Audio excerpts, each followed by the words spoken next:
I'll pause. Hi, everyone. Welcome to the Pure Presence book study. And my name is Bill Free, and this is my co-host, Jenny Beal. Hello, Hi, Jenny. everyone. Hi. Hi, everyone. And it's so good to be back with you, Jenny. And I Lovely to love, be here. thank you. Thank you. I love that we can make this connection across the ocean. And here we are. You're in the UK, and I'm over here in the United States. And we have a common love for truth and also a love for our brother Rupert Spira. We're looking at this book again, The Nature of Consciousness, essays on the unity of mind and matter. And I don't know, I was planning on doing Locke's book, but I kept getting a pull to this one, and so that this is the one I'm using. I mean, this is the one we're using, and uh, it's just it's just so rich from the very beginning. And the last time that I opened this book was for the book study. It was when I first started Rupert's book studies. This was the first book, and he was a live guest for that first book study. And I was just telling Jenny before I hit the camera, hit the button to go, that I was like scared to death that first show. Mm. I've let go of some of that scared to deathness a little bit, but this is such a deep read, and for you all that are here, and I hope you have the book and you're reading the forward is great by Deepak Chopra. The the acknowledgments are great.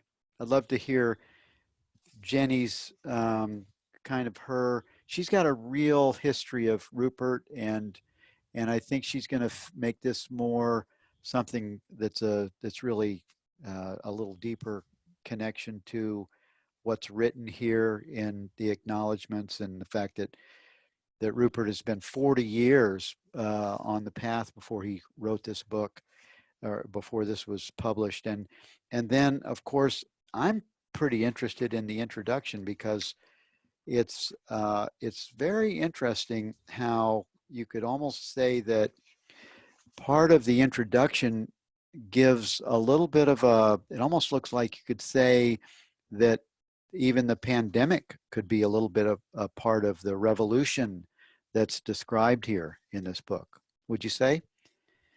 I think so. Yes. Yeah. I mean, we've seen, and he describes some of the revolutions in thought that have happened throughout history. But of course, it isn't just revolutions in thought. There have been revolutions in how people live, revolutions in the way the world has been divided up.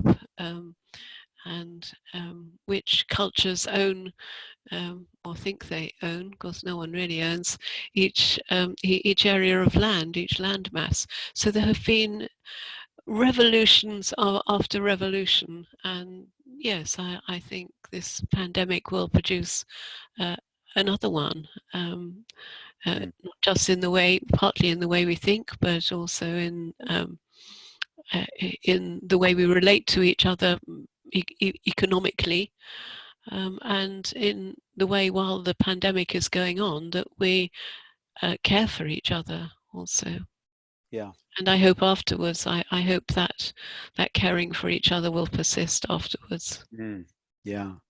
Well, we're definitely coming closer together online. I mean, I've never seen so many events that are online, and oh my God, I wish I would have had a few thousand shares of stock in Zoom before we get this started. I wouldn't have to work again, I don't think. No. But so I'm looking at the chat right now. I hope I haven't ticked the wrong button so that we don't have chat. Do we still have? I only see one chat in there from Susan. Do we have the ability for people to chat? I don't know. Oh yeah. Okay, good. Yeah, thank you. Good. Just want to check that because what happened last week, I did an event that had 170 people in it, and I did a breakout session where we had 5 or 6 breakouts, and I'm in a breakout room uh, teaching and sharing, and I'm the host of the event. So I'm looking in the at the breakout rooms, and I keep seeing people that can't get in their room. So I'm letting them in the room, and I'm seeing the name come up and needs to be assigned to a room. So I'm grabbing, clicking on the name and dropping it in the room, and then there's like a group of the same name, and I'm going, wow, that's weird, the same name, and I'm dropping it in the room. I dropped a whole crew of hackers into all the other breakout rooms. I I dropped about 20 hackers into these breakout rooms. I wasn't putting them in my room. I was putting them in these other rooms, and oh, it was a mess. So I have since then I put safety guards up and clicked some things so hackers can't get in so easy. But oh my God, it was a it was a it was a pandemic. Yeah, it was terrible.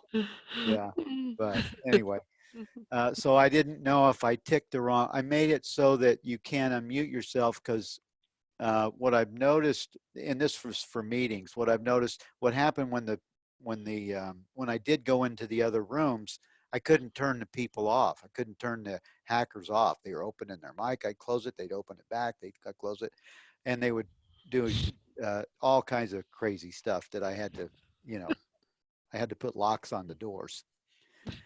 Anyway, that was interesting. So we thank you all for being here. For you all that are live, that are not in Evolve, this is the only broadcast. We're only doing it live for free, and then we're putting it in our paid membership group. So I wanted to make sure that it's available for everyone for free, and of course you need to be here for that. We're not doing it the way we used to, mostly because we were offering that free service, and this is sort of free, but I also want to give benefits to being in our membership platforms. And one of the benefits of that is that you can replay our content whenever you want, even if we offer it free. And so thank you for being here to be our guest. I really appreciate that. And we'll get into this week's book study. The forward from Deepak Chopra. What do you think about Deepak's forward? Yes, I mean he comes very much from a scientific perspective, of course, because that's his interest, and that really provides a very good starting point for Rupert's introduction, because Rupert's introduction is on the hard problem of consciousness, which is really um, the the key problem for scientists in maintaining their belief in the materialist model of ourselves and the universe. So I think Deepak leads very nicely into that. I wanted to say something to start with, because I think probably not everyone who's listening will have a particular background or interest in science, but really to make it just a bit more general, because if you actually look at all of this introductory material, both Deepak's and also Rupert's, it's all about the beliefs we have about the nature of ourselves and the universe, and they're so deeply ingrained, so deeply embedded, that we don't really see them as beliefs at all. We see we see those beliefs as reality. And so I wanted to say something about that very early conditioning that applies to all of us, not just to scientists, but to all of us. And really, as a tiny baby, we learnt to separate ourself from the world, and we realized I'm not my mother's body. My mother's body is separate from me. I'm not my cot, as my cot is separate from me and outside of myself. And that's a completely it's entirely natural, but it's also necessary, and it's a very automatic process. So right from the very beginning, we start separating out myself from the world. And at that stage, we regard my body as being an integral part of myself. We just sort of pick up that idea automatically. But then as we grow, we start to our minds start to develop, and we start to divide up our experience more and more into separate objects. And there's a very deliberate process of education that we go through. So we learn to recognize form. So objects such as a banana, or a toy, or a chair, or a dog, all of those have a particular form, and we can recognize them. And then our mothers, or whoever our relatives, teach us the names of those forms, because it's only by recognizing name and form that we're able to communicate. And it's important as babies, as tiny children, that we communicate our needs and our desires. So that's really how it happens, and it becomes a little bit more deliberate at that stage. And then when we go to school, then we learn about what these objects are supposedly made of. And we're very subtly introduced to what Rupert calls and Deepak calls in these chapters the materialist paradigm.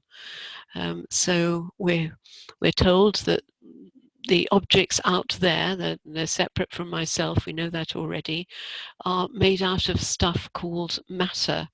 And as we get older, and in school, we're taught that matter's composed of molecules, and the molecules are composed of atoms. And then we go on to higher levels of science, physics, chemistry, then we'll learn about what atoms also are made of, and all sorts of very complicated models, but all of them based on the idea that there is some solid stuff called matter that is out there, and that's what the world is made of. But unless we go on to study philosophy, we're never taught to question that very basic assumption that our bodies and the worlds is made of matter, is made of something outside and separate from ourselves. We never ask, is there really anything out there, or is all of this happening inside of my mind? And if we did ask that, then that would have been an interesting question, and I don't think we would have found any proof either way, really. Right. We don't ask the question, who am I? What am I? What am I made of? We assume that we're made of matter, but somehow we know that there's something more to us than that, because there's our mind, and we feel, I think, perhaps a bit more attached to our mind. We feel our mind is a bit more ourself than our body is. But we assume that, as science tells us, our bodies are just a collection of atoms and molecules grouped in a particular way and performing particular functions. And inside the body, there's a brain, and somehow, suddenly, inside a brain, consciousness arises. But we never ask, how can that how can that happen? But scientists are asking that, and they have been asking that for a while, and that's what's called the hard problem of consciousness. So that was really what Deepak introduces us to in his forward, and which Rupert tackles head on in his first chapter. Mm, yes, yes.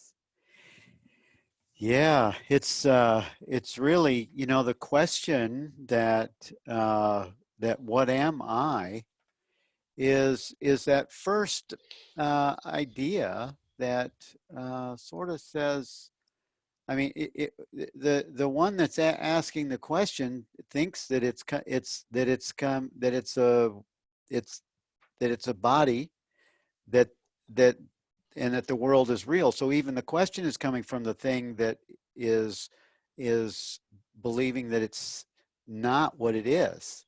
Yeah, yes, But it also, I mean, I remember as a small child, as a 10 or 8 or 10 years old, just just wondering, just pondering at that young age.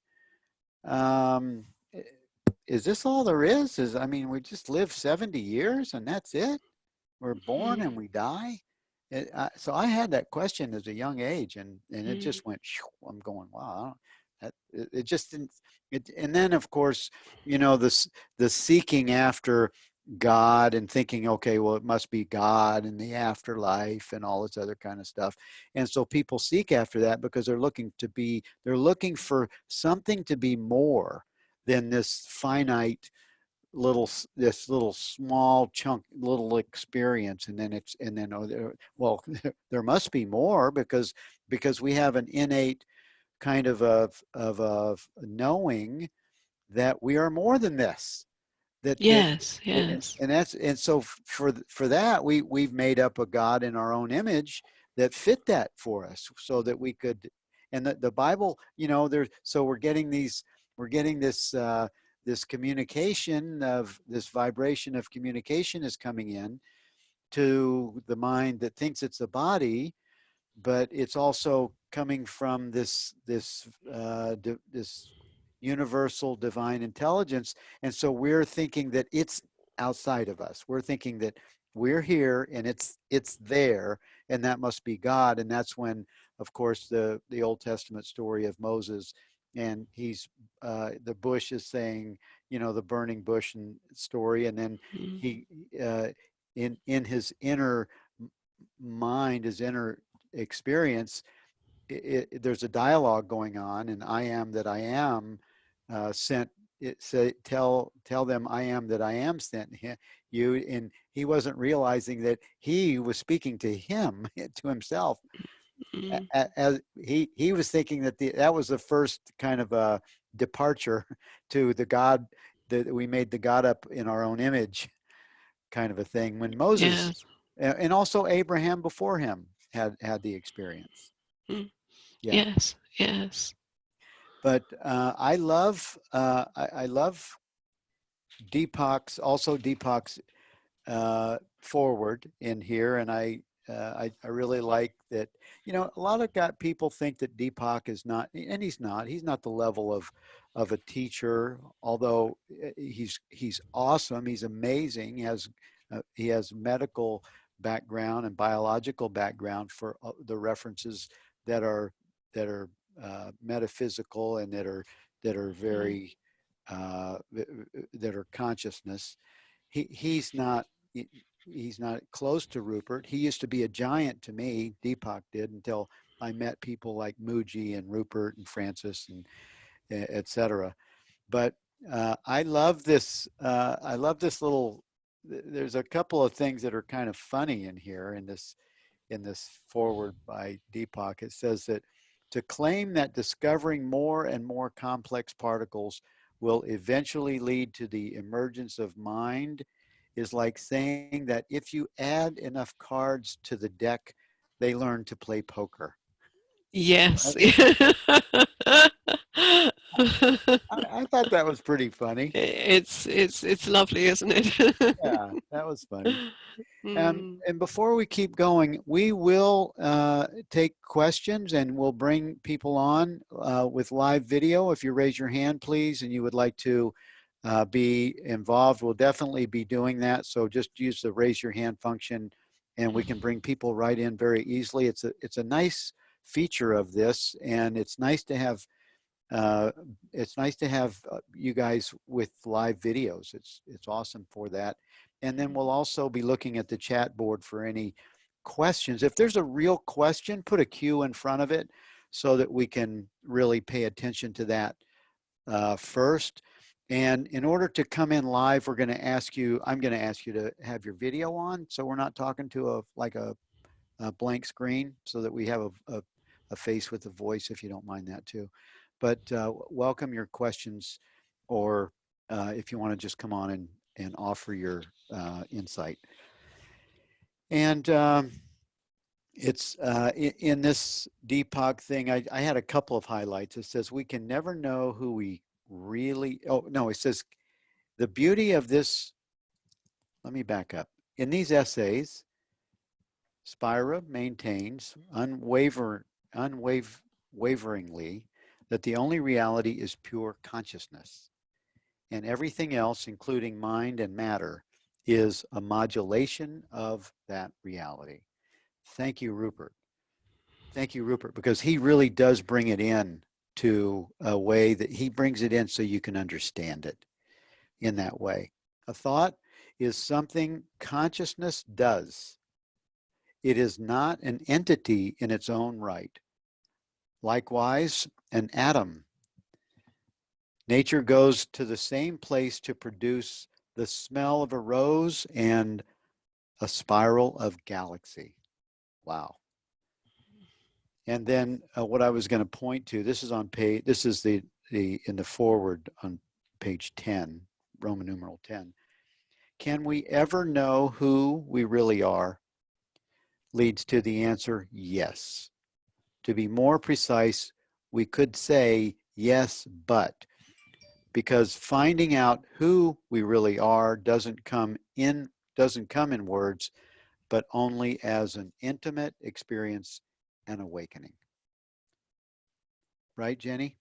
Yes, yes, and I think that's really important, because all of Rupert's words are really just models which point us to towards that recognition, towards that understanding.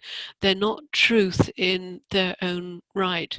So the consciousness only model, which is really what he's talking about, what Rupert is talking about in his introduction, is still just another model, but it points us much, much more directly um, to the reality of ourselves and the universe than does the materialist model. Yeah. But we can't take the words, just the words, as truth. We can't take them as a belief. If we take them as a belief, then that will inhibit our real discovery of them, of the reality of them in our own experience. Mm, yeah. Well, that to me is the big, that's the huge difference in the teaching of any kind of most of the traditions, most of the progressive path traditions for sure, but that is where the proof is a tangible, visceral experience. And that's the difference between the direct path. And this is why I love the direct path so much, because it took something that I didn't quite understand, which is, and I've had the experience of awareness very, very directly for at least 10 years, well before I met Rupert, and even before I met Muji. I was having the experience of awareness seemed to be a tangible, visceral experience, but I didn't know really what it was that I was realizing until I met Rupert. I mean, even Muji, I went to Muji and I had some amazing direct experiences in the self-inquiry that was taking me deeper into the awareness experience. But it wasn't until I met Rupert. In fact, I was talking to Lisa the other night. Lisa Natoli is my wife, as many of you know. And we were sitting in the living room and on the other side of that wall that I'm looking at, oh, I don't know, probably 4 years ago. And Rupert and Francis Lucille and some other teachers, three or four non-dual teachers were on sand, and they were all answering the same question. And when Rupert came on to answer the question, I went, "Who is this? Who is this guy?" And I started following him because he articulately answers the what I couldn't understand what was occurring. He makes it very simple and easy to understand. Although I mean I can't even get close to the way he describes things. He's so precise. But he does, the reason that people love his teaching is because he's so basic. And he also says, I don't have anything that you don't have or that you have. I don't have anything that you don't have. You have everything that I'm not special. And I love that about Rupert. He makes himself just like everybody else. And not only that, he brings you to a very simple investigation so that you can know it for yourself. Not because he says it and it must be true because he's so smart, but he brings you into your own direct experience and then you know. Yes, there's a kind of merging, isn't there? You go, he speaks the words, but they take you immediately beyond the words to the truth of your own nature. Hmm. Yeah. Mm. Well, what do you want to look at on the forward before we move to another spot? And if anyone wants to raise your hand, please do that. If you would like to ask a question, or if you would like to point to something in this first part, is we're looking at the forward acknowledgments, and the acknowledgments are great because it really talks about Rupert's amazing. You know, he has like this path of fantastic teachers. I counted eight, at least eight of his teachers were just amazing beings. Mm. Yes, he points out Deepak points out in the forward, and Rupert continues the idea in the introduction that this teaching, this consciousness only model, is not new. It's been there, embedded in all of the ancient teachings, um, and it's it's just that it was very much clouded by all the trappings of those teachings.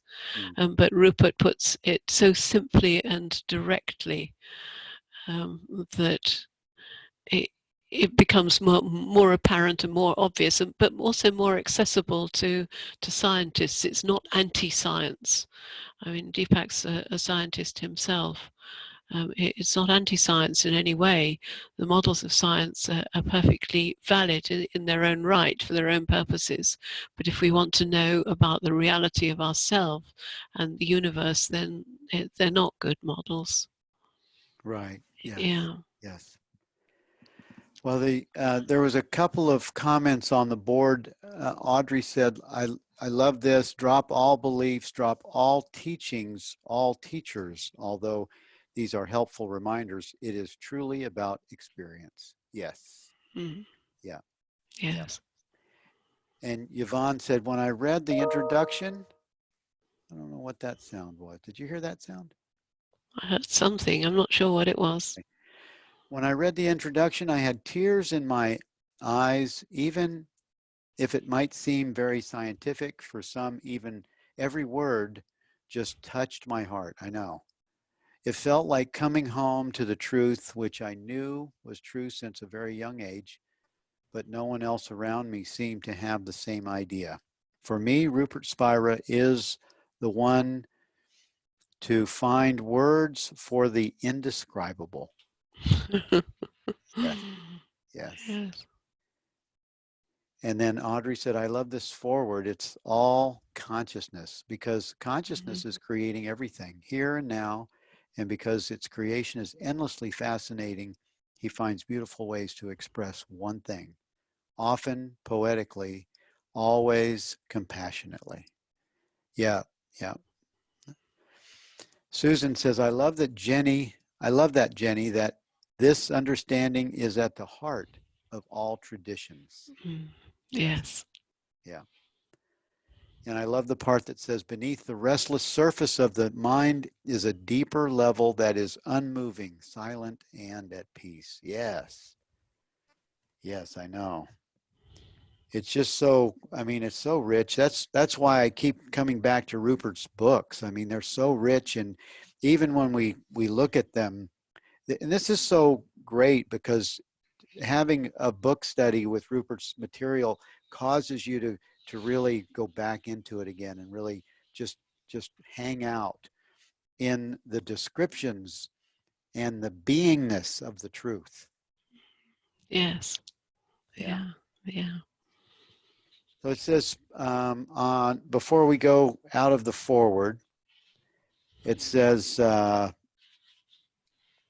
the well, there's a nice statement here. I really like this statement here that says it's on the middle of page Roman numeral 11. It says, if you try saying this to a skeptic, you run into, oh, wait a minute, let me go back. To begin with, the outward world seems to be infinite and inexhaustible, but if we pursue it far enough, we inevitably come to the conclusion that it is consciousness itself that is infinite and inexhaustible. That's what I was saying when I said, Mm. somehow we know that there's more than this. We just don't know what it is. That's when the searching begins. And he says the outward journey wears itself out, and then the inward one beckons. If you try saying this to a skeptic, you run into the same objection. Go stand in traffic. When a bus hits you, you're dead. You know what I mean? That's just kind of like the typical, Yes. right. Yes. When Yes. when the bus hits you, you're dead, man. I can hear somebody saying that. End of story. Materialists keep insisting that the physical world comes first, and that no amount of tricky mental gymnastics can get around that fact. Even sympathetic listeners and committed seekers cling to materialism. Perhaps secretly, perhaps guiltily, but mostly, I think, because the full story has yet to sink in. In his gentle but uncompromising way, Spira insists upon telling the full story and beyond that, making it an immediate personal experience. Yeah, that's Yes. That's really what's important. mm-hmm, And I mean, I agree with him. It is very difficult talking to skeptics about these things, but I think Rupert does a most wonderful job in this book of doing that. And he goes that throughout the whole book, he goes into such meticulous detail, answering all their objections and taking them very, very slowly, step by step to at least an admission that the consciousness only model is is a possibility. It's a model that does work. It does explain our experience. mm, yeah, and it's. I mean, it can be. You can prove it out. It's not. Well, I believe that. Mhm. You can prove it out if you and it does take a desire. It does take a desire to investigate it, and it does take a desire uh, I think to it's a love of truth, Bill. I think it's something. I think a love of truth is built in to us. yeah. We all want truth. I remember Shankaracharya saying even bank robbers want truth, because otherwise, with all the people they work with, the team that robs the bank, if they aren't truthful with each other, then they'll probably get caught. Yeah. So it's everyone loves truth. Yeah. Yeah. Well, let's close out Deepak's part with the last paragraph in his forward. He says, forwards risk the pitfall of sounding fulsome, but in all candor, I've gained deeper understanding listening to Rupert Spira than I have from any other exponent of modern spirituality. Reality is sending us a message we desperately need to hear, and at this moment, no messenger surpasses Spira and the transformative words in his essays. Amen. Right on, Deepak. Yes. Yeah. I mean, I love his love for Rupert. I love his respect for seeing this diamond. You know, Deepak was here a long before, at least on the stage, the public stage before Rupert was. And Mm. here's a guy stepping back and saying, "Go ahead, my brother." Yes. Yes. Yeah. Mm. I really think that's just really amazing. Mm. And I like the as as a okay. So there is a. Let me get the first cue here, Jenny. There's a question. As a not native English speaker, Yvonne Unger, I wonder what the exact difference is between sensation and perception. Okay. The way that Rupert uses the words sensation is a sense in the body. So it could be something like the tingling at the soles of your feet. A sensation could be a sensation of hunger or thirst. It could be an unpleasant feeling in the pit of your stomach. All of those things are sensations. But then perceptions, um, that's a collective word which he uses for how we perceive the world. So obviously there's seeing, we see objects. There's hearing, we hear things. There's tasting, there's smelling, there's touching, and that's where the perception of touch and the sensation of touch, that's where the two meet. So there's a sensation in the body which arises from touch, but also there's a perception of touch because you perceive something as being hard or rough or soft or slimy or whatever it is. Hmm. Yeah, and perception often involves the involves memory because perception is using a reference point to label something Well, often. it can be, but it doesn't need to be. As a tiny baby, there would still be perceptions, but the baby would probably not divide them up so much as we would as adults. So I think it's the mind that superimposes on those raw perceptions what the thing is, the name of it or the form of it Mm, or whatever it is, and that's something you can't stop the mind doing it. That's how it works. It's what it does, and right. it's what it's learned to do. But you can sometimes go back to those raw perceptions, especially if you sink down into the silence of yourself and sink down below all the perceptions of the world, and then stay there for a time, and then gradually come up, and without allowing the mind to go completely wild, you just don't open your eyes to start with. You just listen, and you can hear without any labeling. And you can just hear everything as one, and then when you open your eyes you can see everything as one. You don't have to see things as a table, a chair, or all Mhm. these different objects. So it is possible, but it's not our natural way of seeing and hearing. Our natural way of seeing and hearing is labeling, giving things a name. Mhm. Yeah. Yes. Yeah. Well, Linda, you ask a great question or make a statement that I feel like I can only understand a few sentences in sitting. I am a beginner. I don't think I have ever had these experiences like is being described or a deep understanding of all this. Would you want to do you want to come on the screen and ask a question about it?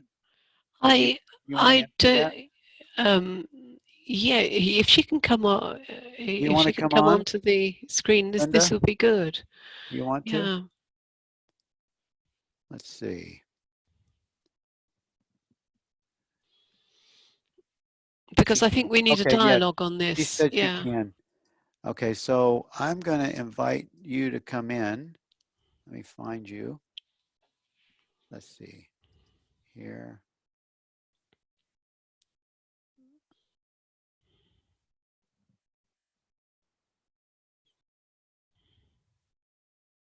There you are. Okay. Um, are you ready? I think you've been invited in, Linda. I can Are you? see her, I can see her name at the top, but I can't see her Oh, picture. oh, Linda. Maybe Linda.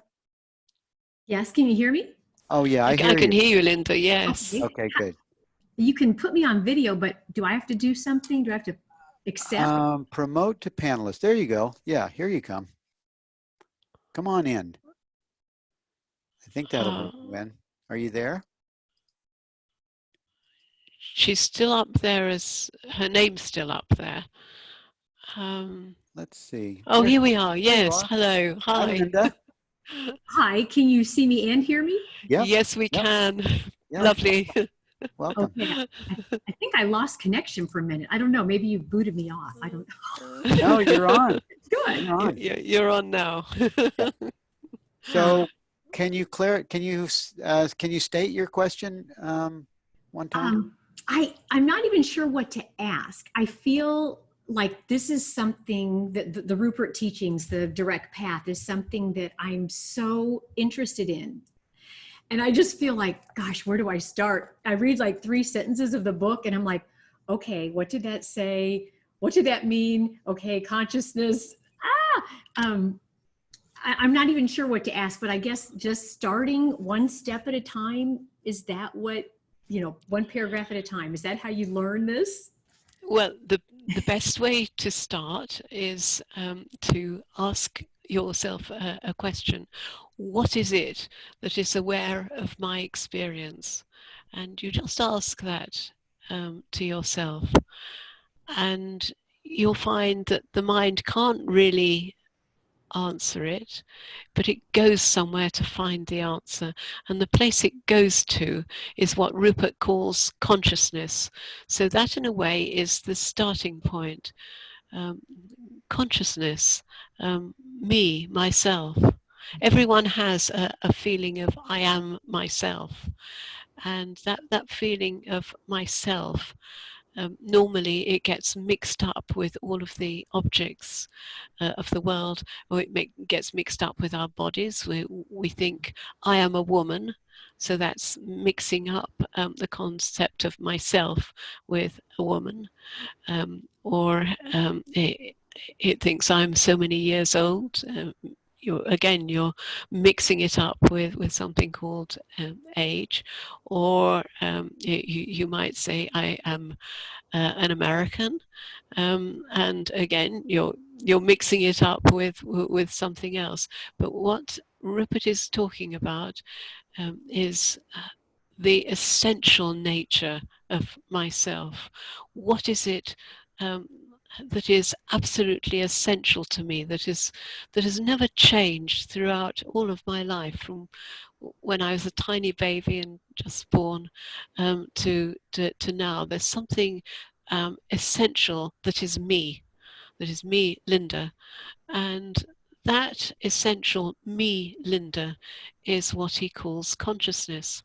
Now, what this book is showing, as the book study goes on, you'll discover more and more, um, is that consciousness, that me, is the same me in everyone. That if everyone goes back, if everyone asks themselves the question, what is it that's aware of my experience?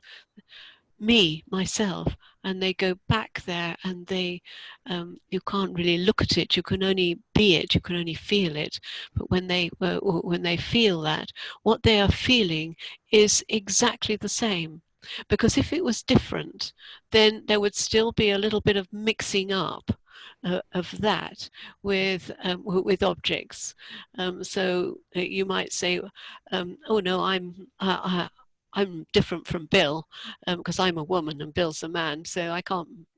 Myself is that myself that I see as myself can't be the self that Bill sees as himself. But if you take that gender out and remove that, because that's just an object which has been superimposed, then you take off all of those superimpositions, then you find that actually what you call myself is exactly the same as what Bill calls himself and what I call myself. And that's really what the whole of this book is about. And it explores it in all sorts of different ways.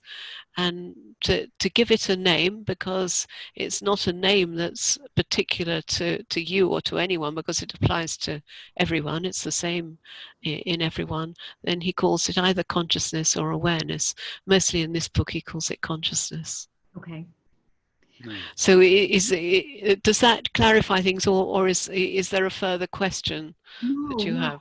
That, to me, that seems like the beginner basic step is to ask that first question. And would you Yes. repeat it just one more time? So I is aware of my experience. Is that What is it that is aware of my experience? okay? Do you recommend for a beginner like me? I mean, I've meditated, I've studied the course, I teach yoga. I know intellectually about all these teachings, but a direct experience is different. And that's, Yes. that's where I feel like, yeah, intellectually, I know this stuff, but I want the experience of it like I see in people like you or Bill, or I watch a Rupert video and I'm like, oh my gosh, he's in a completely different place than me.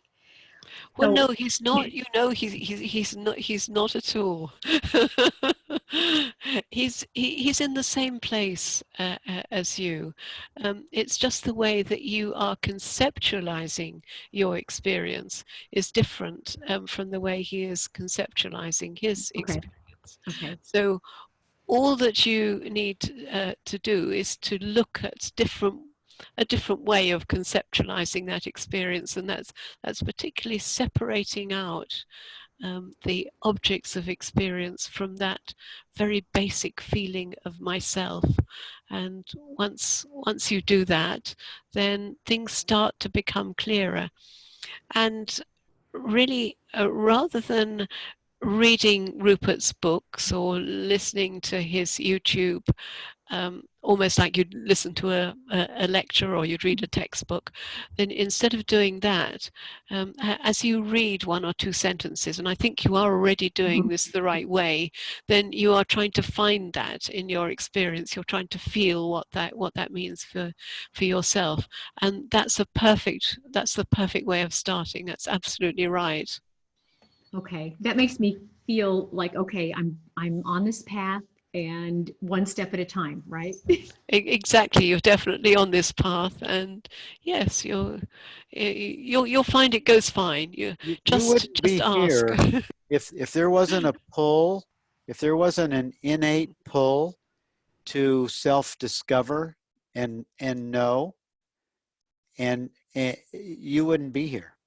You're only here because there is a pull to this to this idea that resonates, that knows that itself is self-revealing in this way. And I feel that's what many of the paths do. I don't feel that this is a special path. I just think it's part of the path. Okay. And your readiness is very evident to me, Linda, because I see you showing up all the time with just such an open mind and a readiness, just an openness to discover, and that's inquiry right there. Uh-huh. Yeah. Well, Thank thank you. you. Thank you. Well, I'll let somebody else speak. I know there's other people with Okay. questions, but thank you for doing a little beginner version for me. Thank you. I Bye-bye. appreciate it. Okay. Okay, we have Catherine has her hand up. Catherine, I'm going to bring you in if you're available to come in. Come on in. Good to see you back again. It usually, I think it takes like a maybe 30 seconds or so for people to come in on their video. Yes, I think it does. Hello, Catherine. Lovely Hi, to see Catherine. you. How are you? Good to have you with us. She's still muted, I think, and I don't think we can see her picture.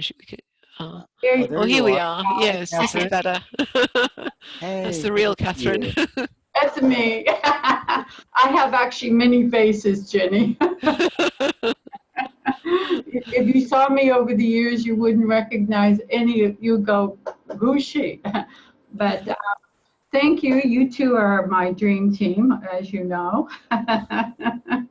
I always get such a kick out of you two together. It's just, I don't know, that combination just works beautifully.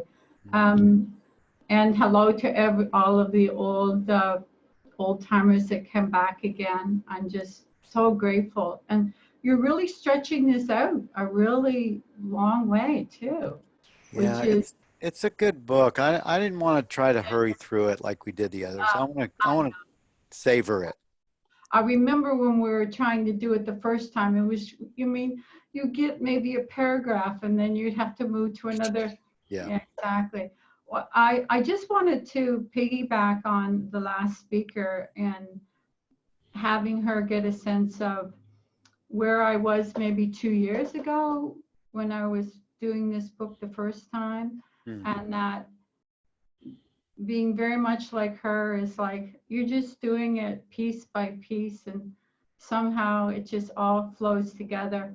And with the pandemic, I mean, this has been a blessing to have Rupert's teaching keep me so grounded in not disturbing who I am at all. I'm rather enjoying the peace, enjoying not having so many distractions, right? It's like, it's great. I mean, finally, my mind has settled down because of the pandemic to Hmm. put me in such a beautiful, serene, no left and right. You're just straight ahead. And it's bad enough with most people, having to deal with their trauma about the virus and having to deal with them.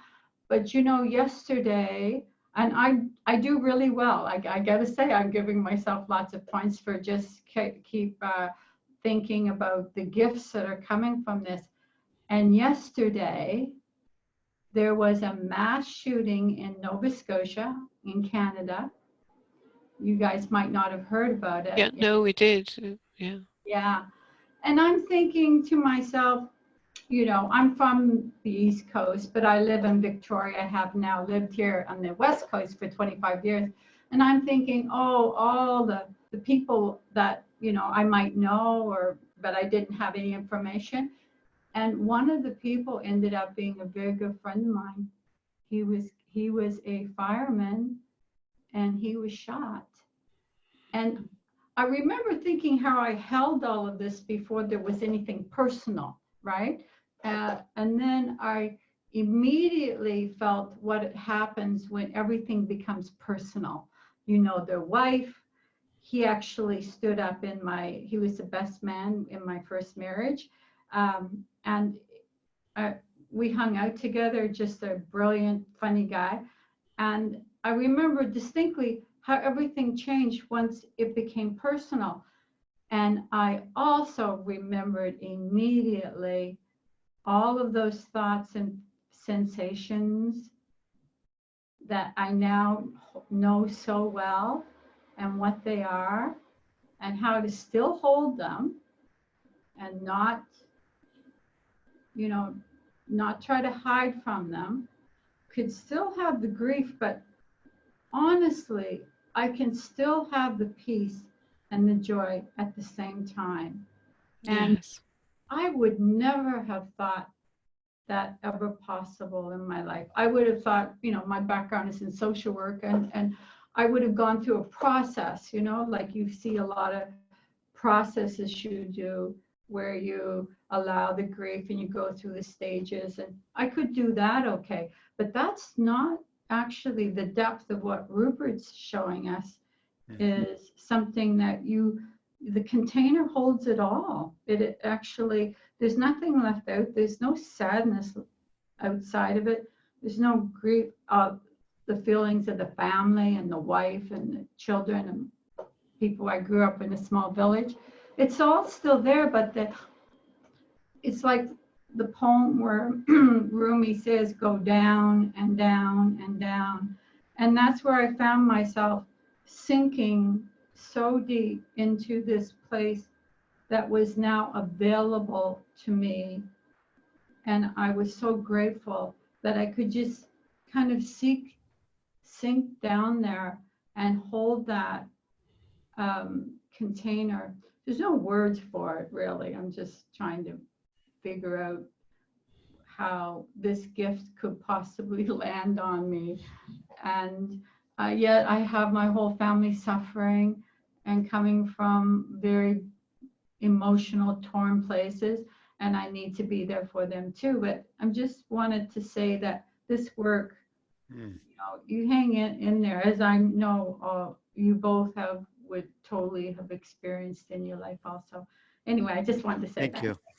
Thank you for that. And that was a beautiful description of the transformation, the transfiguration, the experience of knowing, being, and not leaving out person. And wouldn't you say that, Jenny? I mean, that just really Yes. described that Yeah. so beautifully, because that is the transformation. That is the embodiment of the oneself that knows itself and yet doesn't leave out anything that's even the personal, but it doesn't hold itself as a primary to be the person anymore.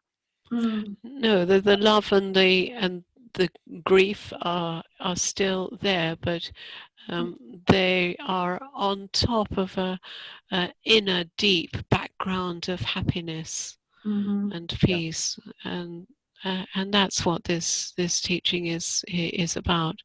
Yeah. Whatever happens, however awful, that always underneath, once you have discovered your true nature of peace and happiness, it never leaves you, and that's what you found, Catherine. So that's Thank you. lovely. Thank you for sharing that. And for y'all that have your hands up, we'll stay for the next two hands. So don't lower your hand. And if you need to leave at the hour, go ahead and leave. But we'll go ahead and take Judy and Mark. Thank you, Karen. It's good to see you again. See you later. See you next week, I hope.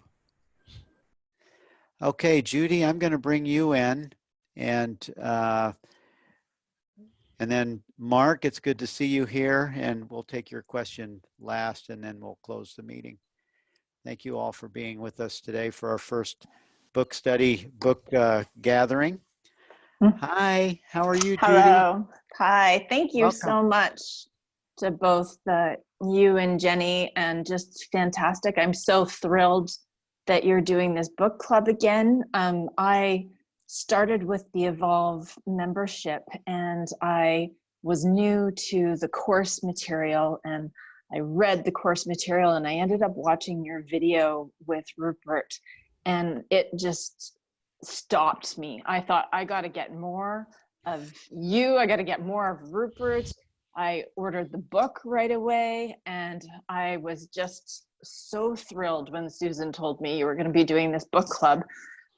So I won't go on, but absolutely loved it. And I wanted to tie into something that Linda had said, so I hope she's still on the call or on the webinar, but I don't know if this applies to her, but because I was new to course material and certainly had not even heard Rupert's name until I saw it on the Evolve page in your interview with him through the old postings of the book club, I just sort of started eating his material, like YouTube videos, Spotify, all these things. And I found it really helpful to get an understanding by listening to his videos and his podcasts, and then going back to reading the book.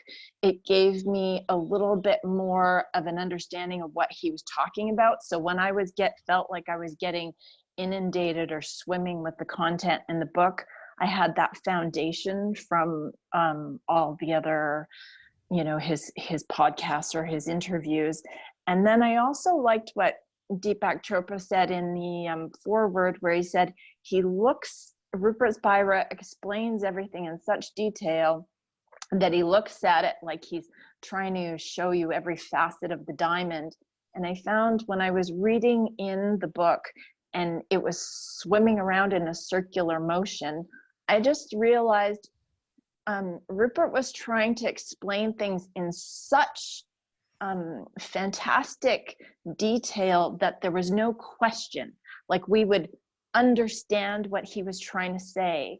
And I think if and for me too, when I started to think in it, I just kept pushing through, and then I could come out and understand what he was saying. So I don't know if that would be helpful to Linda, is just persevere, just keep going through it, and then you can kind of get that first flush of it and then come back and have more of an understanding. And then the more you look at the content, you really start to understand it. And then when you go back to listening to his videos, you can answer the question when he asks people in the audience questions.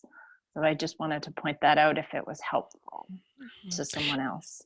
Judy, have you tried his meditations that are on YouTube? Because Yes. those are very much the best complement to the book, because I think as you say, that the book is so deep and so detailed that sometimes the mind gets a little bit overloaded.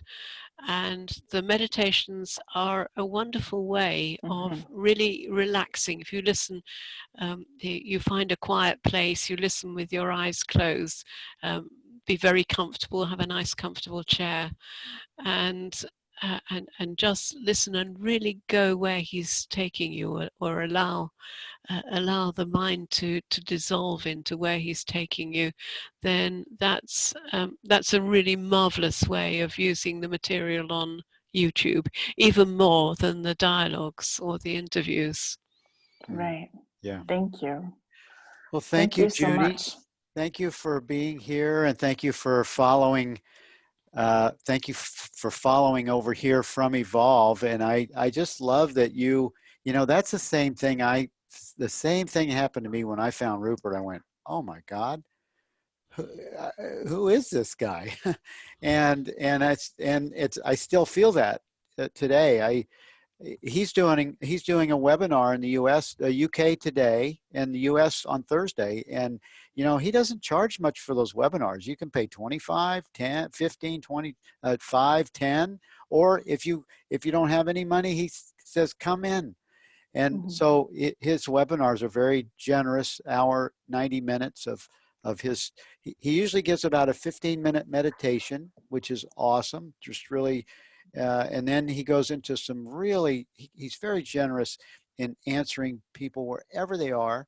And you'll notice in his webinars that he always takes you to the starting point. what to to to be the awareness. What is it that sees this?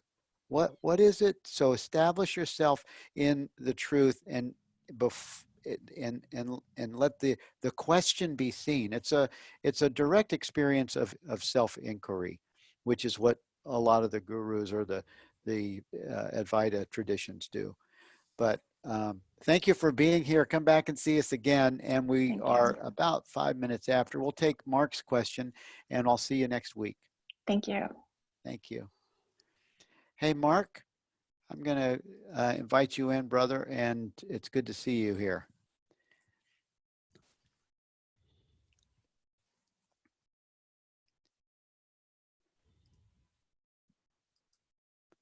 It takes a few minutes. It has to go 10 miles up to a satellite, back down here to our computer. Well, thank you everyone for being here. Hello, Andrea. It's good to see you. Andrea is going to be one of our hosts this time. And who else? Oh, Melissa is going to be one of our hosts. And there was a couple more. Hello, Melissa. Good to see you. And who else? There was a few other hosts that I'll be putting the rotation up on the website. And did we lose you, Mark? Are you with us? I thought I had picked on your, invited you in. Hello, Oliver Blue. It's good to see you, brother. I don't see Mark now, though. Did I lose you, Mark? He's gone out. I don't see you, Mark. Oh, sorry to kick you. I hope I didn't kick you out of here. Well, everyone, thank you for being with us today. And this has been a great first book club book study. And somebody asked what chapter we're on. Well, we just did the foreword and we didn't really get to the acknowledgments or the introduction, but I recommend that you read both of those and then come back on the 29th, which is where we switched the days from Mondays to Wednesdays because that really works the best. And we'll be here on the 29th of April and we'll be looking at chapter 1, the nature of mind. And that's where we are. And thank you all for being with us. And Mark, I missed your question. I mean, I missed what you had to share with us. And for you all that typed in on the chat, I will pull those chat questions off and we'll look at those questions on the 29th, the very beginning of the book study. Thank you all for being here with us. Thank you, Jenny. Love to you and Richard, and blessings to everyone. We'll see you on the 29th. Thank you, Bill. Thank you, everyone. Bye-bye. Bye-bye.